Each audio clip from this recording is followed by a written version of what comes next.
ሰላም ውድና የተከበራችሁ የሁሉ ሚዲያ ቤተሰቦች እንደምን ዋላችሁ? እንዴት ናችሁ? ሰላም ናችሁ ወይ? እኔ ያለው እግዚአብሔር ይመስገን። እንግዲህ ዛሬ በአሜሪካን ሀገር በ17 ዓመቱ ወጣት ልጅ የፈጸመውን እንግዲህ በጣም አስደንጋጭ ነገር ነው የምነግራችሁ። በነገራችን ላይ እዚህ ወንጀል ላይ ልጆቻችንን ማየት እንዳለብን በጣም ይጠቅማል ማለት ነው። እንግዲህ ምንድነው ያደረገው ይሄ የ17 ዓመቱ ወጣት አሜሪካዊ ልጅ እንግዲህ ምንድነው ያደረገው? ኤአይ የተባለ ይሄ ሮቦት ነው አይደል? ኤአይ የተባለው ይሄ አሁን በየስልካችን የመጣው ኤአይ ማለት ነው። እንግዲህ በዛ ኤአይ ብዙ ነገር በነገራችን ላይ በጣም በርካታ ነገር ስትጠይቁ መልስ ይሰጣችኋል። የሆነ ምንም ነገር ብትፈልጉ መልስ ይሰጣችኋል ማለት ነው። እዚህ አፕሊኬሽኑ ላይ ገብታችሁ ያው ብዙ ነገሮችን መማር በመልካም ነገር መማርም ይቻላል። ነገር ግን ይሄ ኤአይ የሆነ ይሄ አፕ ማለት ነው። ይሄ ልጅ እንግዲህ ከዚህ በፊት ስልጠና ሲወስድበት ነበረ ማለት ነው። በዚህ በኤአይ እንግዲህ ምንድነው ያለው? ቤተሰብን እንዴት አድርጎ ማጥፋት ይቻላል ብሎ ጠየቀው ማለት ነው። ይሄ የ17 ዓመቱ ወጣት ልጅ ማለት ነው። እንግዲህ ኤአይ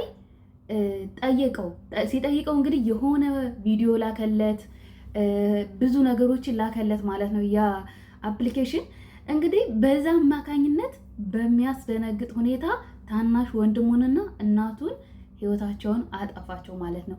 እንግዲህ በመጀመሪያ ይሄ እዚህ ደረጃ የደረሰው መጀመሪያ ከዚህ ኤአይ ከሚባለው ይሄ ከዚህ አፕሊኬሽን ጋራ እንግዲህ ሮቦት በቃ እንደዛ በሉት ከዛ ጋራ እንግዲህ ሲጠይቀው የሆነ ነገር ሲያደርገው ነው እንግዲህ በስል እንግዲህ ይህንን ነገር ምንድነው የሚጠቅመን?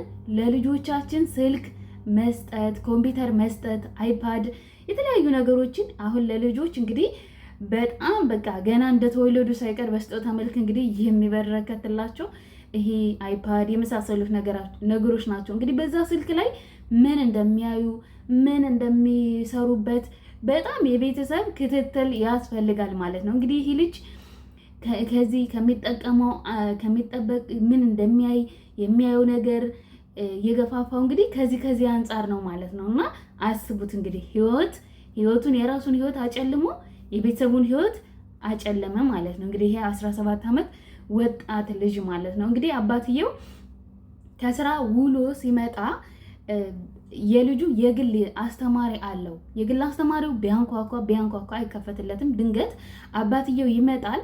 አባትየው ሲመጣ እንግዲህ በር ላይ ቆሟል። ቢያንኳኳ አይከፈትለትም። ከዛ ደንግጦ አባትየው ምንም ማድረግ ቢደውልም ስልክም ቢደውል አላነሱለት አሉ ማለት ነው ቤተሰቦቹ። እና ደንግጦ ምን ተፈጥሮ ነው የሆነ ችግርማ ተፈጥሯል ብሎ እንግዲህ ለፖሊስ አመለከተ ማለት ነው። ፖሊስ መጥተው ሲገቡ እናቱን ግራውንድ ላይ ወንድሙን ደግሞ ፎቅ እንግዲህ ህይወታቸውን አጥፍቶ በዛ ቪዲዮ አማካኝነት ህይወታቸውን አጥፍቶ ልጁ እንዴት እንደዚህ ይህንን ወንጀል እንዴት ልትፈጽም ቻልክ ተብሎ እንግዲህ ፍርድ ቤት ቆሞ ሲጠየቅ ነው እንደዚህ ብሎ የተናገረ ማለት ነው። አስቡት እንግዲህ ምን አይነት ጉድ እንደሆነ። እንግዲህ በራሳችን በእጃችን ለልጆቻችን የምንሰጠው ነገር በጣም አደጋው ከባድ ነው። ልጆች አንዳንዴ የሚያዩት አሻንጉሊት ለራሱ የሆነ ይሄ ካርቶን ፊልም ለራሱ በጣም ከባድ ነው ምን አይነት እንደሆነ። እዛ ላይ እነሱ አንዳንዶቹ እንግሊዘኛ እንዲማሩላቸው የሆነ የሚፈልጉ ወላጆች አሉ ማለት ነው በዚህ በካርቶን ፊልም አማካኝነት። ነገር ግን ያ ካርቶን ፊልም ስለምን እንደሚያወራ ምን አይነት በጣም መጥፎ ነገር ነው በነገራችን ላይ ለልጆች። አንደኛ በትምህርታቸውም አሁን እንግዲህ ለምን አሁን አይፓድ ይሄ ኮምፒውተር ምናምን ለትምህርት ይረዳቸዋል በሚል ምክንያት ነው እንግዲህ ወላጆች ለቤተሰብ ይህንን ነገር የሚሰጧቸው። ገና ህፃናት እንግዲህ የ10 ዓመት የ11 ዓመት እንደዚህ በቃ ትንንሽ ልጆች በጭራሽ ስልክም ሆነ ኮምፒውተር፣ ላፕቶፕ በቃ አይፓድ እንደዚህ አይነት ነገሮች ወይ ደግሞ ራሳችን አብረን እያየን እነሱ ሲጫወቱበት አብረን የሚያዩትን ማየት ምን እንደሚያዩ ማየት ማረጋገጥ አለብን። የሚያዩትን ነገር መርጠን መስጠት አለብን። አስቡት እንግዲህ በጣም ከባድ ነው በነገራችን ላይ ይሄ ስልክ ለልጆች አንደኛ ለአይናቸው በጣም ይጎዳል።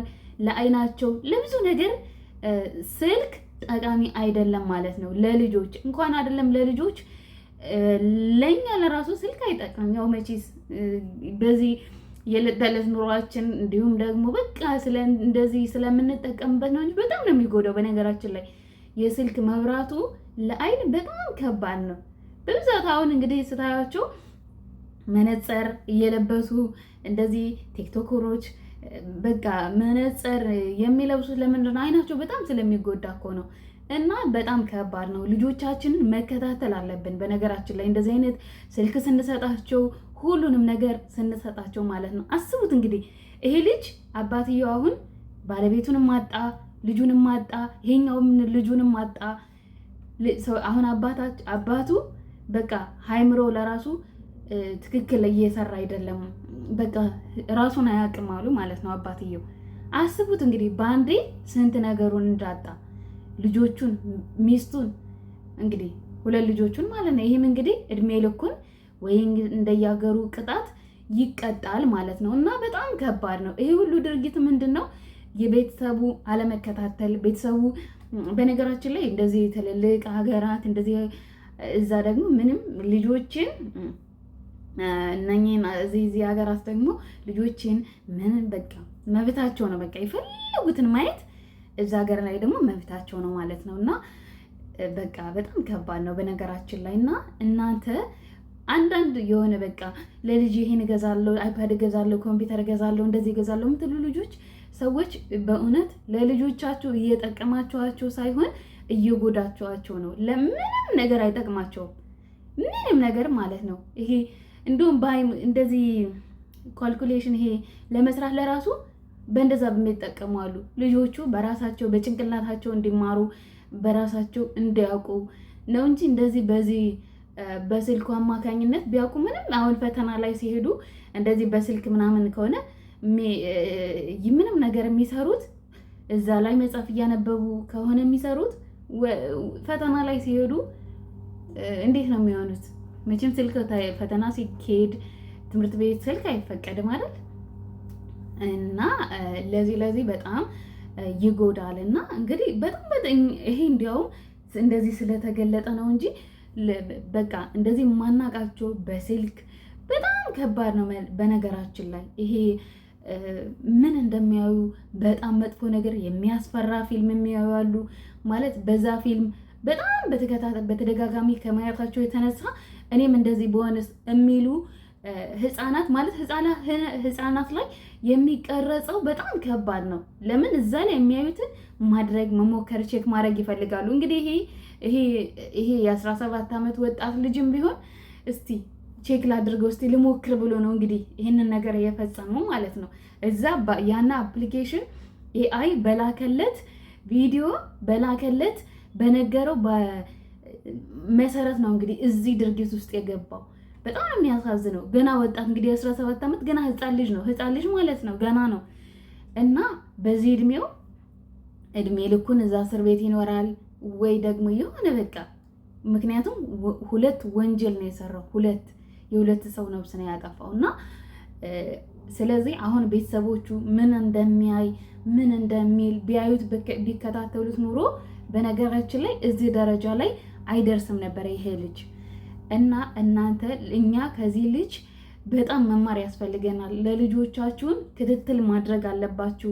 ልጆቻችሁ ምን እንደሚያዩ ምን ዳውንሎድ አድርገው እንደሚመለከቱ ማየት አለብን። በአጠቃላይ ስልክ የሚባል ኮምፒውተር የሚባል ነገር አትስጧቸው፣ ምንም አይጠቅማቸውም። በኋላ ካደጉ በኋላ የሚጠቅማቸውና የሚጎዳቸውን ማገናዘብ ከቻሉ በኋላ ዩኒቨርሲቲ ሲገቡ ለምሳሌ የዛ ሰዓት የግድ በእንደዛ አይነት ነገር ስለሚማሩ የግድ የዛ ሰዓት ስለሚያስፈልጋቸው አሁን የዛ ሰዓት ቢሰጣቸው ምንም ማለት አይደለም። እስከዛ ድረስ ግን ምንም አይጠቅማቸውም።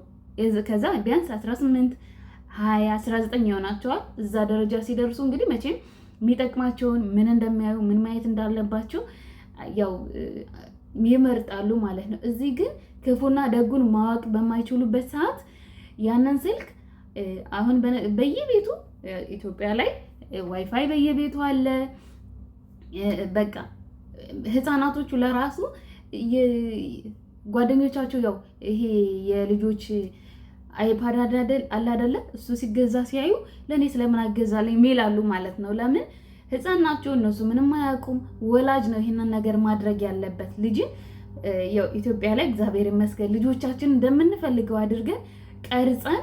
ህፃን ልጅ ማለት በነገራችን ላይ ነጭ ወረቀት ነው እና ያንን ነጭ ወረቀት ብንፈልግ ጥቁር ቀለም መቀባት እንችላለን፣ ብንፈልግ ቀይ፣ የፈለግነውን አድርገን ማድረግ እንችላለን እዚህ ነጭ ወረቀት ላይ ማለት ነው። ስለዚህ ህፃናት ደግሞ እንደ ነጭ ወረቀት ናቸው።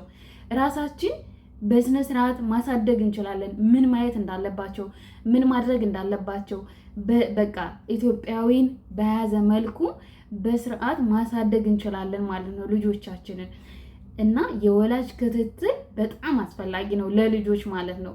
አብሶ እንደዚህ ስልክ ላይ፣ ኮምፒውተር ላይ፣ ቴሌቪዥን ላይ አሁን የማይረባ የማያስፈልግ የሚተላለፍ ነገር ይኖራል። ያን ነገር እንዳያዩ ማድረግ እና አሁን ምንም ስለማያውቁ ምን እንደሆነ ምንም ጠቃሚውን ጎጂውን ስለማያውቁ ይሄ ዋናው ኃላፊነቱ የቤተሰብ ነው። ቀጥሎ ደግሞ የትምህርት ቤት ነው ማለት ነው። እና ስለዚህ ትምህርት ቤት ምን ወላጆች እየሄዱ በየጊዜው ትምህርት ቤትም ቼክ ማድረግ ልጆቼ እንዴት ናቸው እየተባለ ቼክ ማድረግ አለባቸው ልጆችን ማለት ነው። ትምህርት ቤት ለራሱ እየሄዱ መጠየቅ፣ መምህራንም መጠየቅ አለባቸው። ለምን?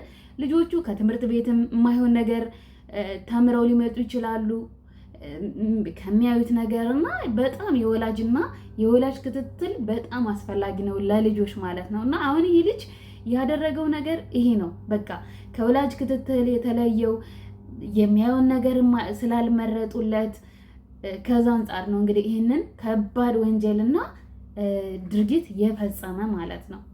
አስቡት እንግዲህ በጣም ከባድ ነው፣ በጣም ማለት ነው። እና ልጆቻችሁን የእውነት ምንም አይጠቅማቸውም ለልጆች ይሄ ነገር። ኮምፒውተር ቢቀርባቸው አይፓድ ቢቀርባቸው ምንም አይሆኑም። ምንም ራሳቸውን ካወቁ በኋላ ከሁሉም ነገር ይደርሱበታል።